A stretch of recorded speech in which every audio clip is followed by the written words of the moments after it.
Assalamualaikum warahmatullahi wabarakatuh. Hai semuanya, perkenalkan nama saya Tiara Farila Anjani. Saya mahasiswa semester 6 Fakultas Psikologi UIN Suska Riau.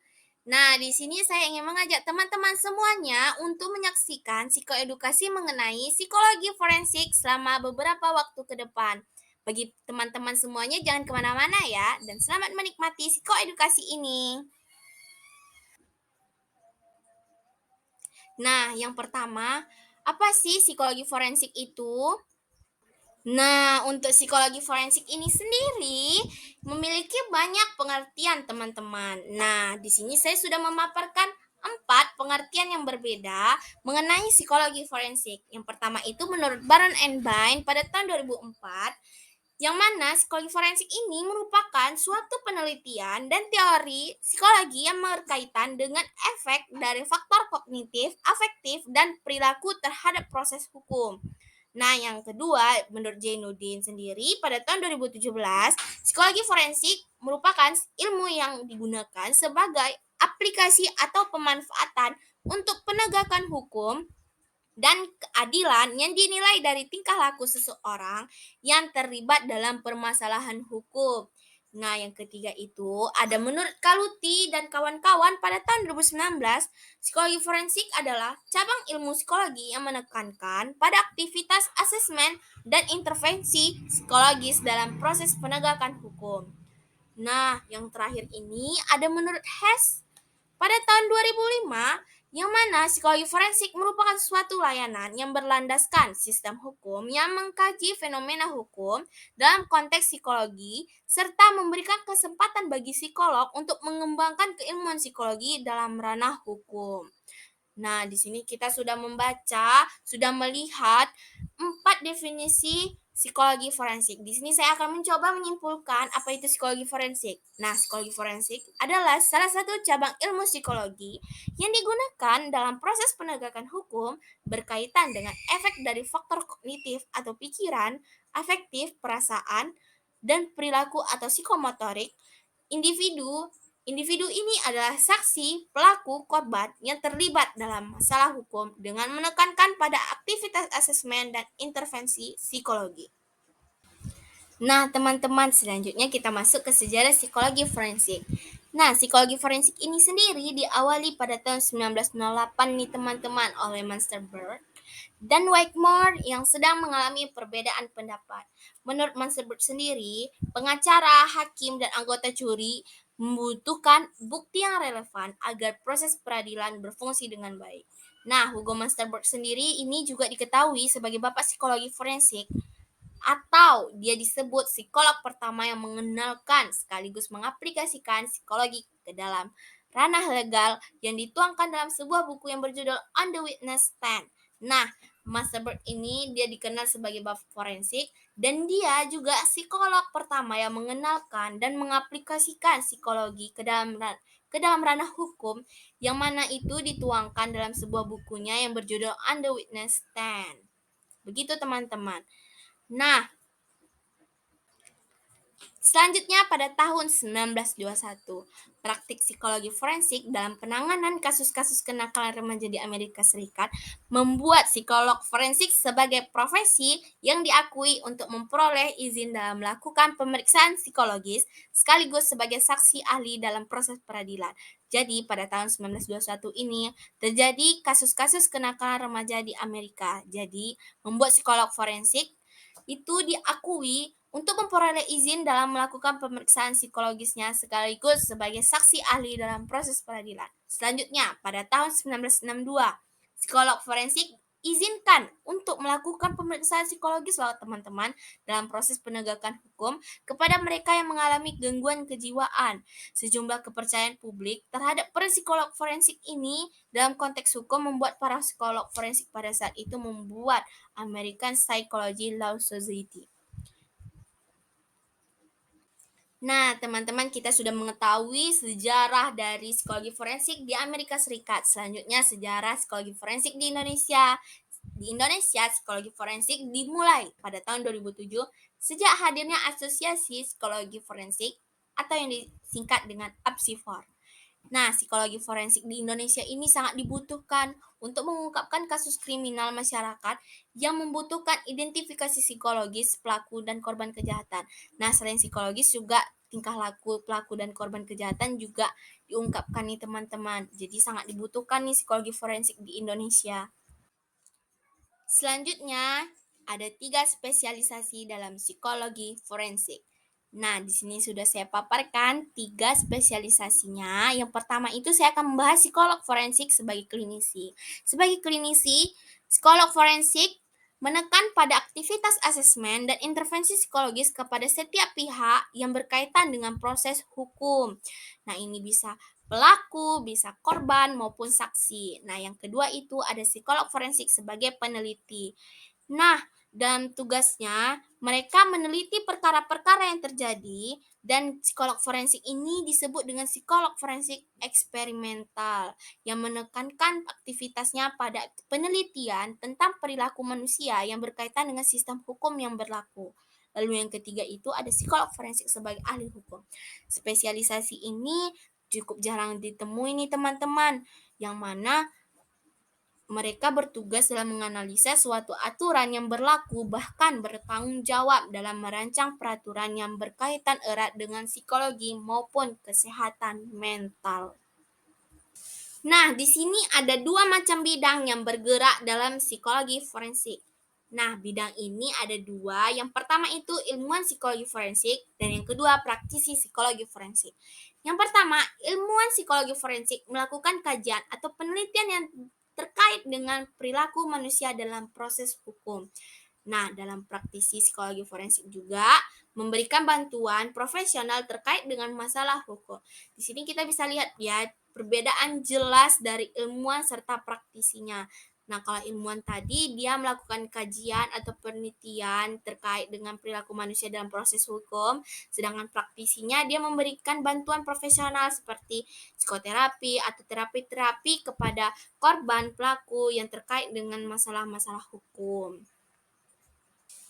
Nah, teman-teman semuanya sekarang sudah mengetahui nih bagaimana pengertian psikologi forensik, sejarah psikologi forensik, spesialisasi, serta macam-macam atau bidang yang ada di dalam psikologi forensik ini sendiri. Nah, sekarang kita masuk nih, apa aja sih peran psikolog forensik?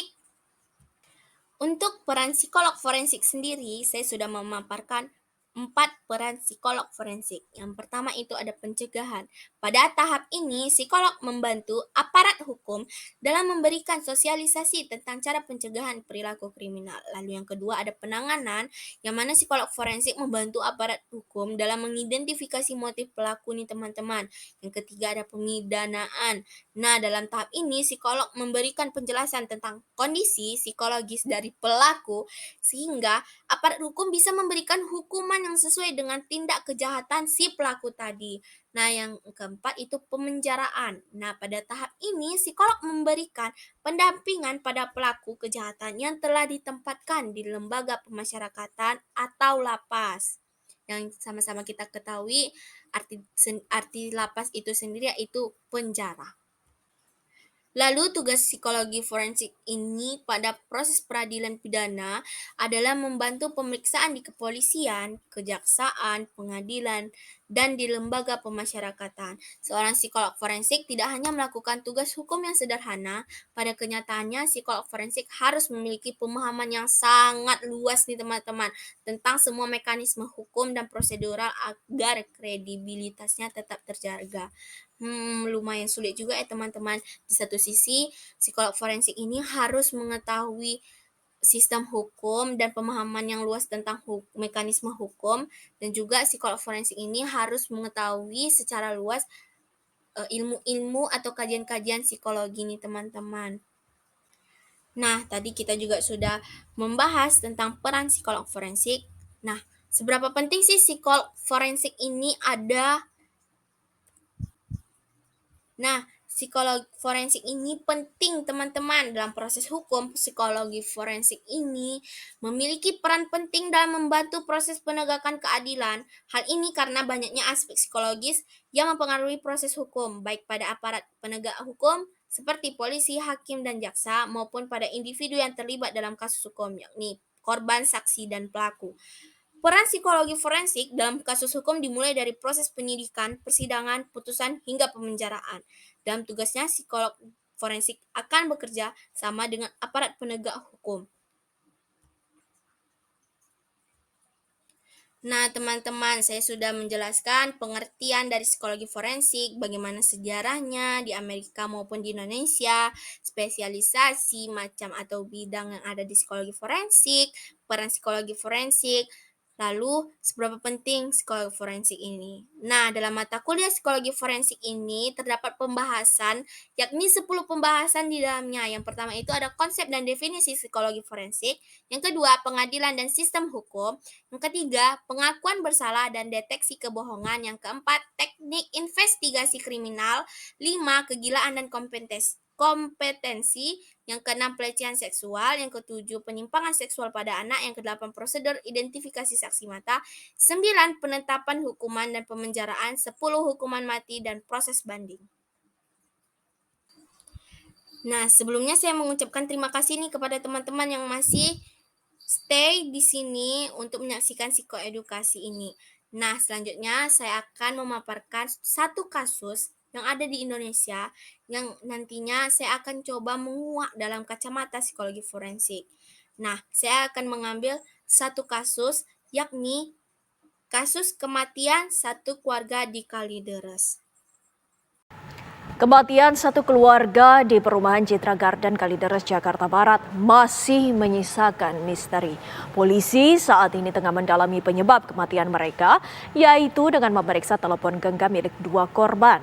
Petugas juga tengah menggali informasi dari saksi tentang dugaan mobil korban yang hilang.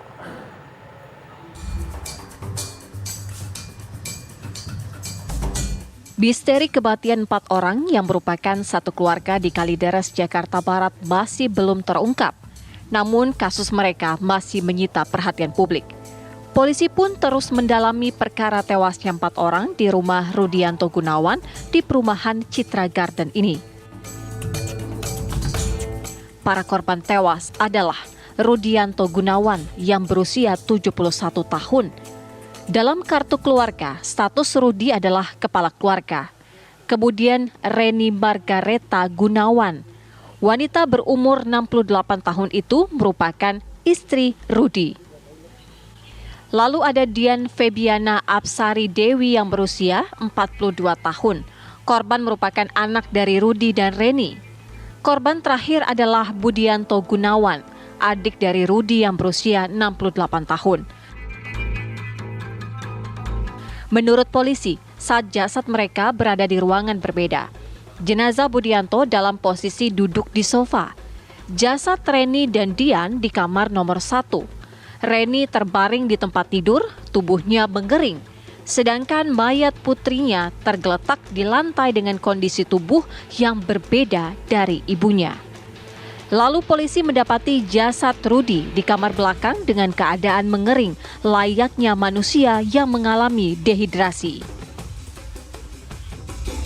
Nah, teman-teman, kita sudah melihat ya video sebelah tadi, yang mana kasus kematian misterius keluarga di Kalideres ini, teman-teman. Saya akan mencoba menjelaskan dari sisi psikologi forensik bagaimana kasus ini diinvestigasi. Nah, menurut saya kasus ini karena semua korbannya sudah meninggal dunia, mungkin psikolog forensik bisa menyelidiki kasus ini melalui keluarga, tetangga, maupun data-data yang dimiliki oleh si keluarga tersebut selama semasa hidupnya nih, teman-teman. Nah, menurut saya juga psikolog forensik juga harus melakukan otopsi psikologis dari satu keluarga ini melalui ya keluarga, tetangga, begitu, teman-teman. Nah, menurut saya juga psikolog forensik harus mengkaji tingkah laku dan proses mental dari individu-individu ini, teman-teman. Nah, saya juga coba mencari pendapat dari psikolog forensik yang menangani kasus kematian misterius keluarga di Kalideres ini, yakni Bapak Reza Indragiri sebagai pakar ahli psikologi forensik, mengatakan pentingnya untuk psikologi forensik bergabung dalam mengungkapkan kasus kematian ini, teman-teman. Nah, menurut Bapak Reza sendiri, penyelidikan dengan psikologi forensik ini perlu dilakukan karena pihak yang berkaitan itu sudah meninggal, maka semasa hidup mereka termasuk kemungkinan penyebab kematiannya bisa ditelisik lewat otopsi psikologis. Nah, di samping dilakukannya otopsi fisik, nah psikolog forensik bisa melakukan otopsi psikologis. Nah, menurut Bapak Reza sendiri ini otopsi psikologisnya itu bisa dilakukan dengan menguak informasi atau mencari informasi-informasi dari keluarga, tetangga, teman, bacaan, dan sumber-sumber data lainnya yang akan dikaji dibuat sintesisnya. Nah, dari hal ini pendapat saya didukung oleh yang dikatakan oleh Bapak Reza sebagai pakar psikologi forensik. Nah, menurut keterangan Bapak Reza ini juga mengatakan sebagian besar keluarga ini memiliki kepribadian tertutup dan menjadi penyebab masalah ini. Jadi kepribadian tertutup ini menjadi penyebab masalah dari kasus kematian misterius ini. Ini juga bisa dilihat dari kondisi rumahnya yang memiliki pagar yang sangat tinggi dan di pagar tersebut ditutupi begitu, teman-teman. Lalu Bapak Reza sendiri mengatakan bahwa Bapak Reza sendiri ini tidak mau menyimpulkan sebegitu aja untuk pandangannya karena menurut beliau tidak menutup kemungkinan bahwa keengganan bersosialisasi itu merupakan sebagai akibat pendukung, teman-teman. Nah, di sini menurut Bapak Reza juga mungkin ada eh, bukti-bukti yang lebih utama selain memiliki kepribadian tertutup atau yang dijelaskan oleh Bapak Reza tadi yang menjadi bukti utama dalam kasus kematian misterius ini, teman-teman. Nah, mungkin sekian dari saya. Saya mohon maaf apabila ada kesalahan dan kekurangan saat saya menjelaskan psikoedukasi ini. Saya mohon maaf sebesar-besarnya kepada teman-teman. Nah, selanjutnya saya akan memaparkan daftar pustaka dari psikoedukasi ini. Saya ucapkan terima kasih. Wabillahi taufiq wa hidayah. Wassalamualaikum warahmatullahi wabarakatuh.